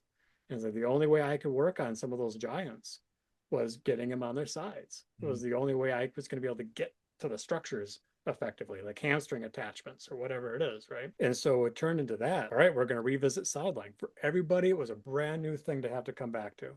All they had ever seen it for was prenatal. Yeah. And I grew up with that just not even being a question. Yeah. And that was a huge moment for me, being like, oh, she's been throwing a fit for a good reason. and then I got it. I'm like, okay, but now you've cemented in your practice. You've been doing this for 10 years and you've been having great success, and you've been adapting how you use your body and stuff like that. But the other challenge was too, is like people burning out and physically wearing themselves out. That classic thing where you must have strong hands. The injuries, the wrist injuries, the thumb injuries, all that kind of stuff. Sure. Having to, even at this top level, all right, you're in this professional world. They were throwing money around like what? Because they were trying to beat the XFL. So they were fighting to go out and be the first mover, and they were talent hoarding. And so we had the ability to go and find people and scrutinize. And still with that, it ended up turning predominantly into table height, ergonomics, and body mechanics. And within body mechanics and ergonomics, better bolstering and positioning, and how to use something other than just your fingers and your palm, specifically a forearm, right? And pressure delivery and stuff like that. And when I digested being able to succeed in dispensing that and how much that made things so much better, then it was like a big eye-opener that the basics can never be undervalued. That the basic foundational principles of application, and especially with the ergonomics, how you set up your space and have like additional bolstering materials, can make a huge difference that people don't fully recognize. With sideline, the biggest thing is just a big square bolster. It's like, if it's not a big square bolster, if it's one of those round bolsters, it's never going to work for you. So like without that extra piece of equipment, it's not hard to make, but without that being readily available and suggested, then it makes perfect sense to me now to go, oh, that's why it's not out there. That's why nobody's taught it a lot. But then it turned into like, well, so if I give you square bolsters, it'll make your life easier. And suddenly you can do stuff more effectively. You have better access to certain structures, like the stuff on the medial and lateral sides of the body. You can get to that stuff so much better. And maybe you find ways to adapt, right? Like it's a case of, size of the person, the practitioner can make a little bit of a difference. And I showed lots of modifications to that. In that world, the recognition of you can come really far, but if you've forgotten some of those major keystones or that they were never offered in the first place, that's a challenge. And so now especially, that's been a thing of like trying to make sure that's out there as much as possible and for free, showing the body mechanics and the bolstering. I had a great student. She chirped up and she went, could you call bolstering positional release? I went, I guess I could. How about that idea? A little bit of extra bolstering. What could that do just reflexively? Yeah. And that being an adaptation, that ended up being a huge one. There was other stuff too, developing a little bit of a protocol and everything. And I'm sure like anybody that makes it in anything long enough, there's some social gymnastics that everybody has to, social emotional gymnastics with coworkers and all of that kind of stuff. The individuals you're directly working with, and if you are an oversight, the biggest point I've ever made for somebody in a management to a director-ish or whatever role in massage is I don't think anybody goes to learn how to do massage to work in a very stressful environment. I don't think that's usually I don't think that's their idea, right? No, it certainly wasn't mine. So feeling heard and considered. One of my things in college was my minor was healthcare administration. Hmm. I did a little thing at the end was a big paper. I can't call it a thesis, but it was about talent retention because lots of places can't retain their good therapists, can they? Yeah, They can't keep the good ones around because the good ones are going to be like, I don't know, I can do better, or I can go build my own practice after a little while. sure. One of the biggest components I looked into, and it wasn't us, it was like just business wide stuff. One of the biggest reasons why people leave is they don't feel considered, they don't feel heard. And that was it. And one quick point on that too. I wanted to be real snarky about this book that the league made us read. It was called Heart, Head, Heart. So heart, head, heart. And I want to roll my eyes so hard at this because even I grew up under her and stuff, and so I'm not, you know, usually too abrasive and cruel. And I grew up under Myers-Briggs ideas of like how do I personality type people and everything. Hmm. But that construct ended up being something pretty good to dispense to people. Like if we were going to interface, especially feeling first personalities, which massage therapists tend to be, right? We come into this with a certain level of empathy and compassion embedded in us. So massage therapists with management I've seen don't always respond well to in a more aggressive attitude. Right. Like in sports, the athletic trainers and physical therapists, the athletic trainers in particular, they don't have time for your feelings. Yeah. Right? They need to be able to tell you, stop that, do that, and walk out of the room without you melting down. Yeah. Right. So this, and all it was, yeah, start with something positive, then get the criticism, then end with something positive. And I really thought it was so stupid, but you know what? It works. It was a really good it was a simplified thing to be able to kind of dispense to a large group of people. And I ended up having to sit back and I had to I learned a lot from like, just because it's simple doesn't mean it's bad. It's okay. Maybe it works better because it's simple. Yeah. I'm loving everything that you're saying, by the way. We've kind of been talking a little bit about leadership. It sounds like you don't have much of a taste for massage politics, is what I call it. Getting in, really getting involved with the national organizations and such. However, recently you've been doing some work with the Alliance for Massage Therapy Education. You were keynote speaker with Sandy at their 24 Education Congress. And then even more recently, and this can go back to something that you said at the start of this interview, you did a recent webinar with them for their think tank series of complications around being a male massage therapist. I'm wondering if you can talk about the Education Congress keynote experience and then that webinar if you want to get into a deeper conversation about being a male massage therapist. And I've had some other gone before to a couple of things. So I've been there, I've been in the community, and the benefit of being Sandy's son, it's like, oh, you're that one. Oh, okay. It's like, it was easy for me to go meet Benny Vaughn. Like, oh, okay, No problem. But I get it because like same thing with like the sport, like we talked about when you're kind of a bigger personality, it's harder sometimes to like get to people and be able to talk more personably with them, right? So I had that benefit. And everybody does seem wonderful. With the last experience in particular, for the most part, I'm happy to see the amount of people that are in the same room. It was kind of impressive to see, like we had the MBLEX people talking to founder of Massage Envy, to the main operator of Hand and Stone, and like, this is great and how that's all structured and everything. The difficulty for me of getting more involved has been prior to this. It was years back, and I cannot remember the exact year that I went. It was in Tucson, Arizona. At the other big meeting, when there was more of a focus on pushing for a teacher certification. Sure. Things like that, right? Like that was kind of more like a highlighted moment and everything. And I ended up sitting around and going, well, does anybody know about the whole board certification? At that time, there was another college university offering an associate. It was an associate's degree or a bachelor's degree. Okay. Option that you could get credit transfer post doing board certification. And I just went and get board certified, get an associate's, and done. Like there's the credential. A lot of people didn't even know that was around. Yeah. And the issues regarding, the basic stuff of the modalities versus kind of the integrated approaches, and, even the more petty things like money, the kind of sales pitches and stuff like that. That's where I kind of just start to gloss over. And she's really pushed the needle. I think that's kind of the harder point too, is I'll look at what Sandy, my mother, has done and question, is there anything actually to add to that? Mm.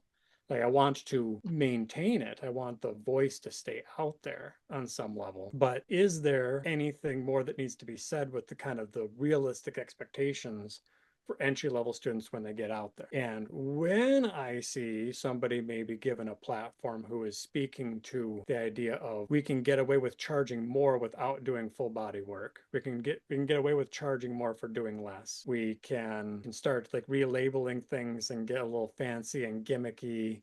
There was some weird psychology things. I was like, if this is still what's being propped up, I don't know how to necessarily get in the room and fight with you directly on it.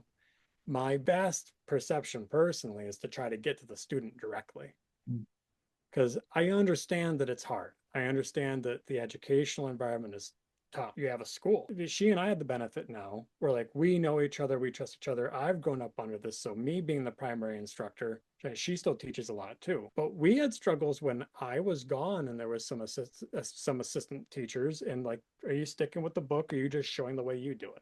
Right. Like, are you showing it the way we're trying to say are the correct basic foundation? Or are you just going to start turning into, not that, I'm going to show you my way, Yeah. right? That happens. And I know that's a struggle. I heard a lot from teachers too. Teachers not having good resources about how to teach. And I'm like, where is all this? And I'm like, and then like, what do you do with trying to dispense it to people? Is that the right environment for it? So when I started looking at it, and from my batch of experience, it was, I think my biggest strength has turned into how to teach those more foundational elements in a way that at entry level makes sense and is digestible, but also continues to tier up. And I tend to equate it to, I do very simple things, but I think very complexly, right? The applications don't change. The ability to take a new technique or a new concept and integrate it into the basic practice that the everyday massage therapist can actually put into practice is lost in this. It's like, yep, you go learn a specific release technique, but does that get talked about? All right, and how do you get this in there when you only have 50 minutes? How do you do that and not do away with the full body? And everybody starts not caring about the benefit of just the basic full body massage, and that as a foundation is our greatest gift in the healthcare and healing world. Discounting that or having people begin to not appreciate its benefit is a really bad thing. There were moments where I was like, this is great, and there were some moments where I go, this is just going to be around for forever, isn't it? And we can't help it. We're humans. Sure. Everybody wants magic, and a quick answer and a magic pill is something that people seek, and there's always going to be a place for that. I am desperate for there to be a place and I will offer, think tank stuff for whatever. I'm happy to be, depending on life and how things schedule. I'm always happy to put my words and my philosophy out there, and to try to like have that be part of the echo to, and every field has this, right?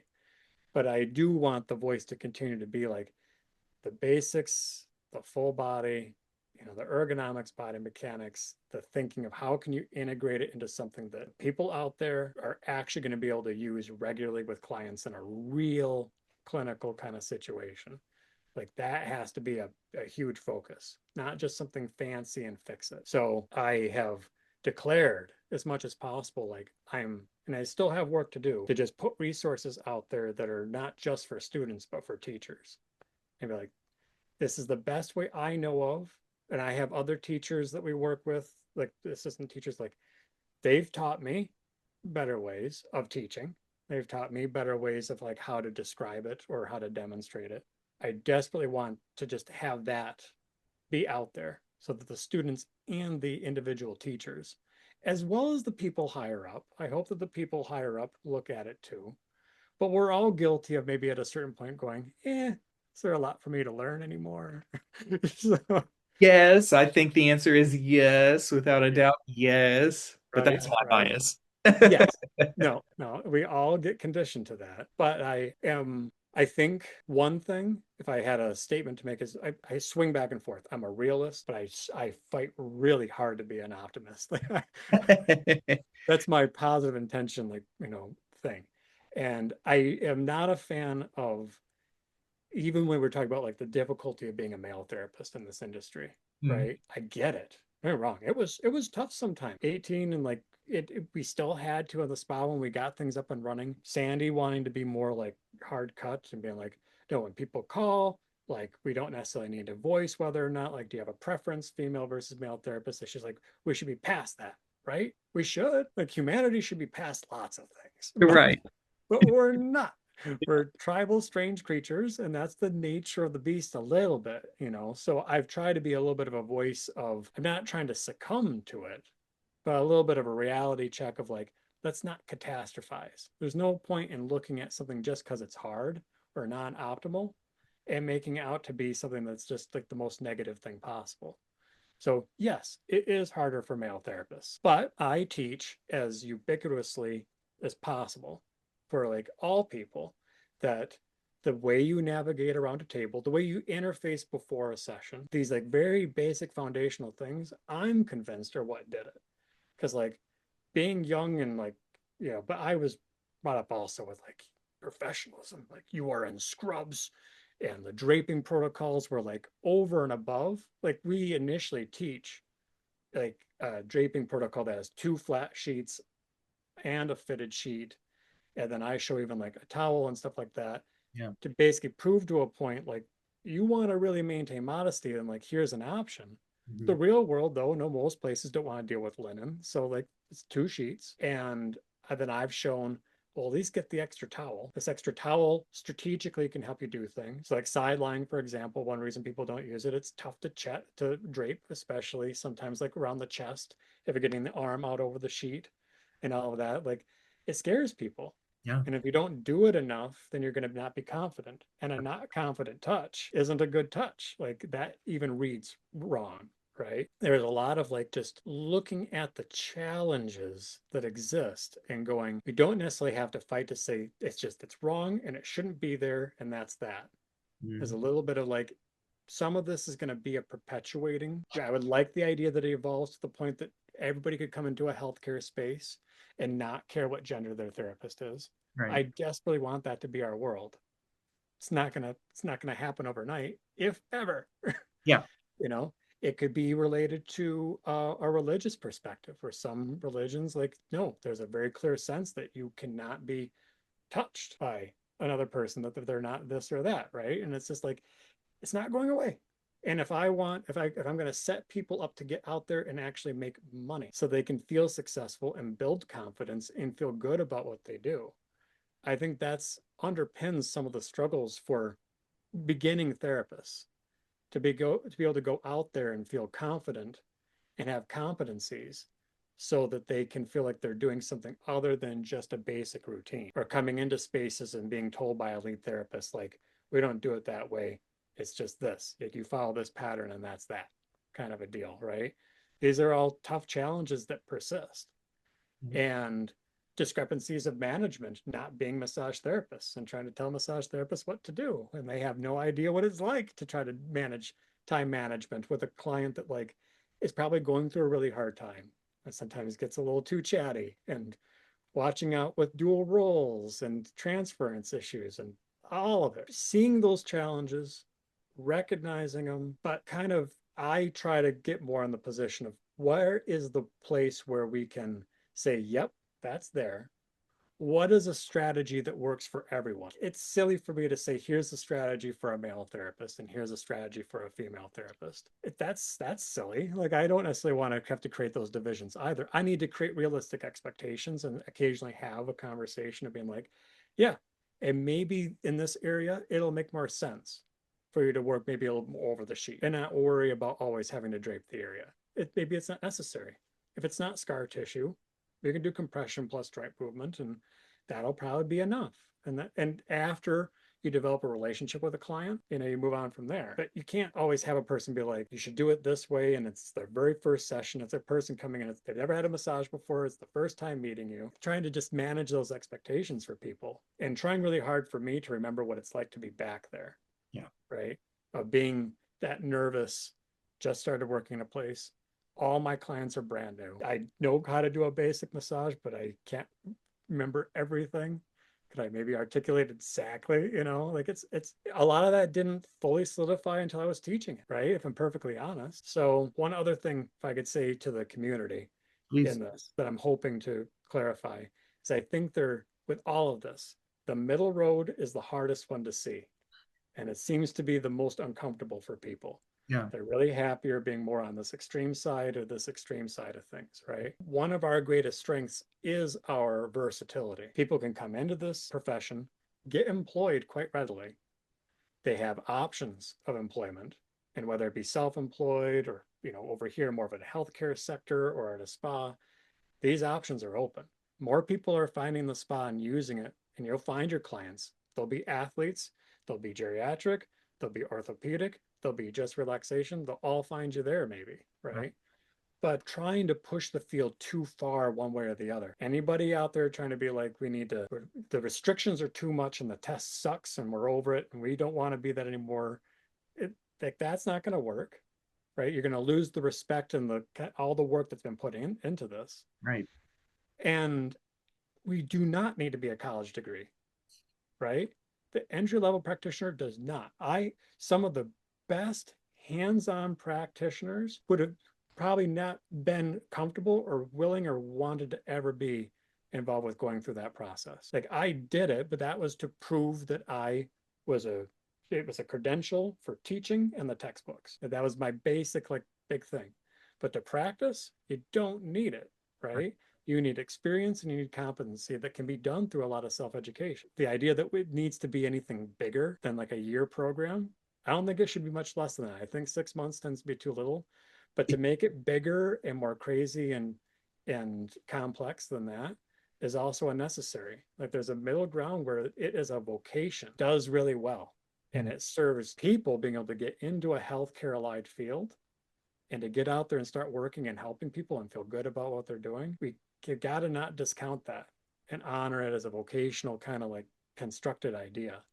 And I hope that one doesn't go away. Luke, if it's all right with you, let's move into some closing questions. Sure. First of all, when you look back, what are you most proud of in your career? Boy, I would have to say there was a point of navigating with Sandy where I got done traveling and we were kind of trying to figure out how to reestablish a lot of things, getting the spa constructed and up and going. There were a few changes at the school, all of that. There was just a couple of moments when we were teaching together again, where kind of a lot of the pieces started coming into place because transitional phases are hard. But that point of kind of looking back and going, all right, I feel like I've gone through enough of my own experiences to feel like we can talk and both be offering something in the conversation and phasing closer to more of a partnership as opposed to, just being more like an assistant role, if that makes sense. And I know has been heartful for her too. So kind of that point. That, and as I had said before, when I look back, there were a few people, and usually not the big athletes. There were a couple where it was quite a big moment of being like, there were a couple old used to be all-stars who had been so hurt that they had like a few years where it just seemed like they were on their decline and they weren't coming up. Mm-hmm. And I can't ever take all the credit. Everybody tries to do this, right? But when they came into our world with the Pistons, they came back up. Mm-hmm. And ended up having a few really good years, a couple of which were even like back to like their top tier status a little bit again. One, they were personalities and people that felt like genuine and everything. That was cool. Like that was like the moment where like, that's cool. Like that's been rough for years. And now, wow, look at you go. But same thing. Few clients, the bigger ones were like the clients back and the chiropractors. And even now I do more volunteer. I work on the students a lot more now. That's one of my principles of teaching. And then I do some volunteer work with teachers for service dogs and stuff like that. And working with some of these people that help other people, I kind of look a little bit like I help people, but then when I looked at some of the other people out there, I'm like, I don't know. You're helping a person actually figure out how to like, cross a street Yeah. and helping them do that better. That all those three things, finding a true partnership with my mom and facilitating everything from the school to the books, as well as a spa. Even though that could be crazy at some points, when that started to finally come together, it was like, oh, here we are. And then, like any of us, there's some of those client experiences where you go, hey, this feels like that was a good one. We did good work there. If you could record one historical figure's account of massage therapy, someone no longer with us, who would it be? Maybe talk about why. Well, I'm going to be probably replicating mom on this one, but Shato, I hope his memory really stands up. There's some video stuff, not a lot of his work. The literature is out there. So Leon Shato's work, there's a lot of literature out there. As an osteopath, but dispensing this information to lots of manual therapists, like across disciplines and across countries, right? Across the world, of how to integrate these principles and to be in a position where you're teaching doctors, physical therapists, chiropractors, massage therapists, all of us, how to do something that works and is in the scope potentially of all of you, right? Because there's gray lines a little bit here and there, right? Leon Shato was one, just a really fun, cool figure to have gotten to know more personally. It's like knowing him directly, it was like the wizard's coming to town. Like it was just quite the character. You just had a look about him, the big hair and just the nuances of that, and his concept of how to interface with even the most complex things, because he was a big positional release, strain counter, strain guy. He didn't have to beat the crap out of someone to get a result. Yeah. And the breathing pattern stuff, impact on me of how to think about appropriate breathing related to parasympathetic dominance and sympathetic arousal and everything, that has stood huge. And it's something that I regularly press, that if you were to do away with every muscle under technique and fancy acronym technique there is, but we could lean into the principle of effective fluid movement, lymphatics, venous blood return, and good breathing, which the two are pretty intermingled, that's where I think a lot of subtle little pieces that end up slowly accumulating when we think we've caused a miracle, when the big stuff happens. Yeah. I think it happens very subtly over the course of time in that kind of territory.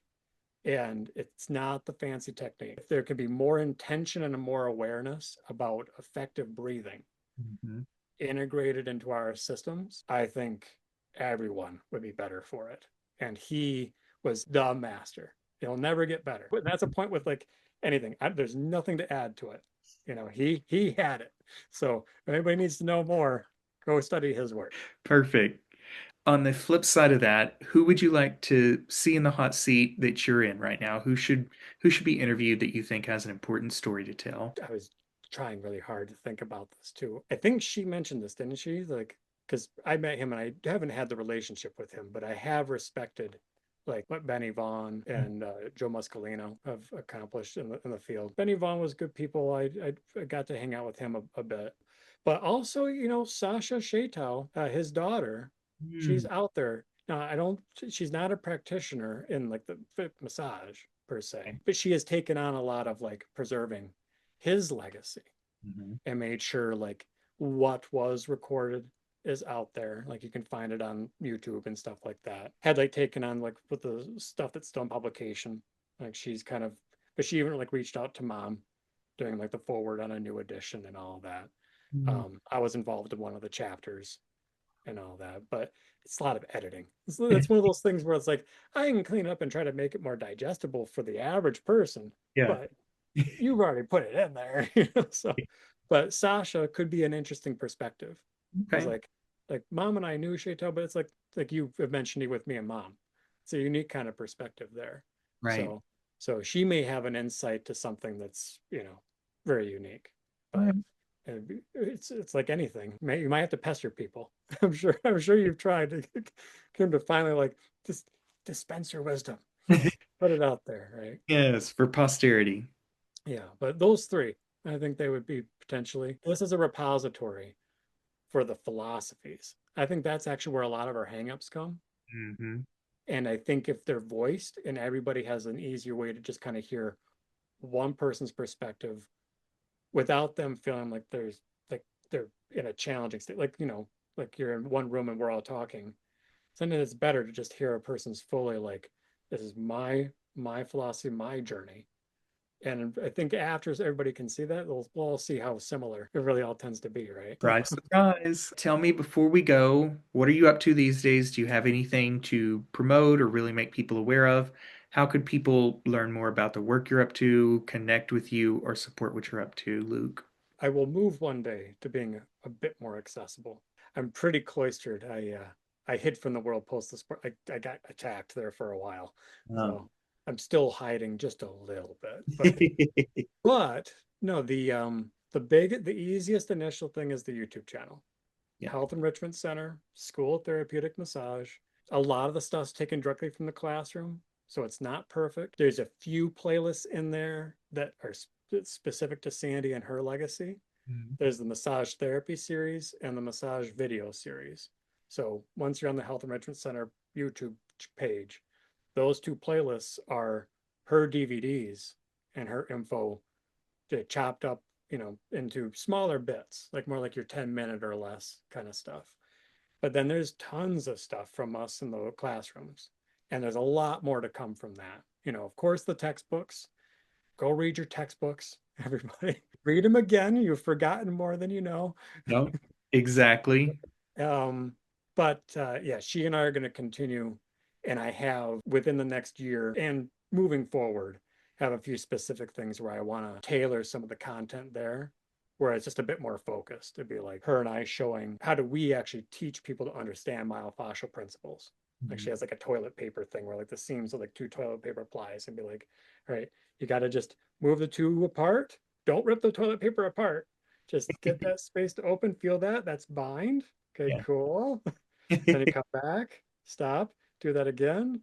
Okay, cool. That's lymphatic drain. All right, cool. Now we'll go back. Now here, now push through it a little bit. Hold it there. Maybe it starts to cut, the seam starts to open up like, oh, that has to be small. That's myofascial relief, things like that. So we're trying to I want to get where we get more chunked stuff for teachers and then taking that and showing like hands-on on a body or with like the muscle models and dissections. They'd be like, and then you take this, what you might see to understand the concept. Now here's it on the actual physical form and how especially with good body mechanics, I got lots and lots of stuff up there. I even did some silly stop motion stuff with these skeleton creatures that I have posing, showing optimal positioning of the body and everything. So there's tons of stuff up there that I hope could be helpful. Absolutely. And I think that is really important work that you guys are doing. One, obviously archiving Sandy's old stuff, but also creating the new in the classroom, I think is really awesome too, Luke. Thank you. Last thing, is there anything we didn't cover that you'd like to add now? The floor is all yours. I appreciate it, but one, I have to say thank you. Great, great questions. Great, I feel for the most part we're there. The only thing I can ever add is this is one thing that I made sure I said at the keynote was I hope that there can be more of an awareness and philosophy driven towards the pride and the importance of us being the practitioners that genuinely work thinking about the whole person, understanding the very specifics of anatomy and all the nuance of particular techniques and systems. Yes, we all need to do that. We got to go through those journeys, but it cannot get lost in the most important, most unique thing that we do is think about the entire person, their entire body, and not just what's wrong with them. It's that salutogenesis, construct versus pathogenesis, that I hope that can get a little bit more proliferated and that people kind of can recognize that no one else does that.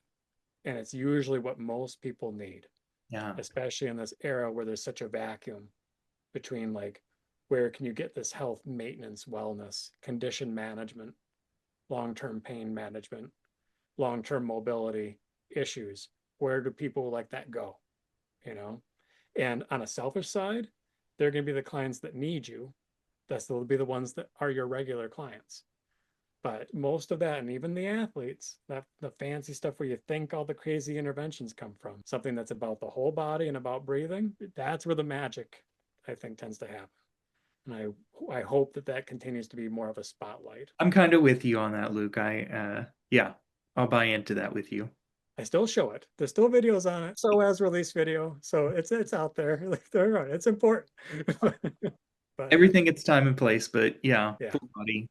But yeah, I still am just trying to get that spotlight on there as much as possible. That's where we can, as a profession, can be really empowered, and appropriate expectations for students when they first get out there. The kind of like that critical thinking / you guys talk about trial and error, the recognition that got to be your own self-teacher, know how to look things up, and you got to be malleable. Good biomechanics and ergonomics for sustainability.